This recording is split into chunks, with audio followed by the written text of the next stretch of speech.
ಕಲಬುರಗಿ ಉತ್ತರ ವಿಧಾನಸಭಾ ವ್ಯಾಪ್ತಿಯ ಮತಗಟ್ಟೆಯಲ್ಲಿ ಪೋಲಿಂಗ್ ಬೂತ್ ಅಧಿಕಾರಿಗಳಿಂದಲೇ ಮತದಾನ ಆರೋಪ. ಬೆರಳಿಗೆ ಶಾಹಿ ಹಚ್ಚುವ ಸಿಬ್ಬಂದಿಯೇ ಮತ ಚಲಾಯಿಸುತ್ತಿದ್ದಾರೆ ಅನ್ನೋ ಆರೋಪ ಕೇಳಿಬಂತು. ಕಲಬುರಗಿ ರಾಘವೇಂದ್ರ ಕಾಲೋನಿ ಮತಗಟ್ಟೆ ಸಂಖ್ಯೆ 181ರಲ್ಲಿ ಮತಗಟ್ಟೆಯಲ್ಲಿ ಅಕ್ರಮ ಆರೋಪ ಕೇಳಿಬಂತು. ದೂರವಾಣಿ ಮೂಲಕ ಅಧಿಕಾರಿಗಳ ಗಮನಕ್ಕೆ ತಂದ ಉಮೇಶ್ ಜಾಧವ್ ಮತಗಟ್ಟೆಗೆ ತೆರಳಿ ಪೋಲಿಂಗ್ ಬೂತ್ನಲ್ಲಿರುವ ಅಧಿಕಾರಿಗಳಿಗೆ ತಾಕೀತು ಮಾಡಿದ್ರು.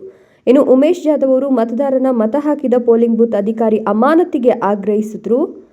ಈ ಒಂದು ಸಂದರ್ಭದಲ್ಲಿ ಸ್ವಲ್ಪ ಹೊತ್ತು ಬಿರುಸಿನ ವಾತಾವರಣ ಸೃಷ್ಟಿಯಾಯಿತು ಅಂತಲೇ ಹೇಳಬಹುದು. Mallikarjuna Sangolagi, NKS TV4 Kalaburagi.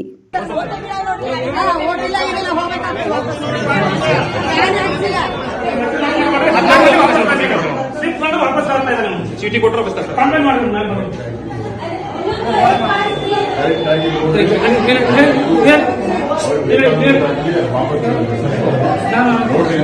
ಮಾಫ್ ಮಾಡಲ್ಲ ಕೇಳ್ತಲ್ಲ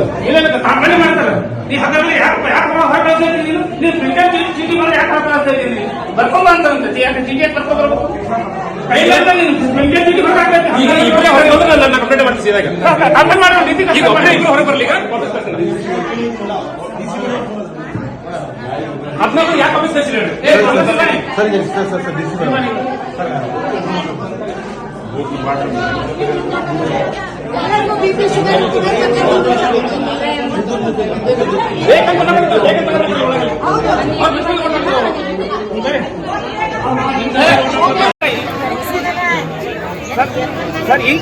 ಸರ್ ಒಂದ್ ಮಿನಿಟ್ ಹಿಂಗ್ ಹಚ್ಚೋರು ಓಟ್ ಹಾಕ್ತಾ ಇದಾರೆ. ಅದನ್ನ ಹಿಂಗ್ ಹಚ್ಚೋ ಪ್ರೆಸೈಡಿಂಗ್ ಆಫೀಸರ್ ಏನಂತಾರೆ ಪೋಲಿಂಗ್ ಆಫೀಸರ್ ಅವರು ಓಟ್ ಅವ್ರು ಹಾಕ್ತಾ ಇದ್ದಾರೆ. ಇದು 182 ವಾಪಸ್ ತರಿಸ್ತಾ ಇದ್ದಾರೆ. ಈ ಸಾಹೇಬ್ರ ಕಂಪ್ಲೇಂಟ್ ಮಾಡ್ತಾರೆ.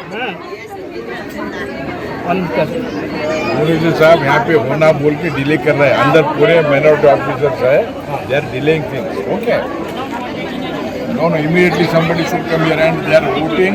वो बीजेपी डालो बोल के ये बोल तो ये होना बोल के हाथ को दबा के आए तो ये है इमीडिएटली उसको चेंज करो या can you not change that.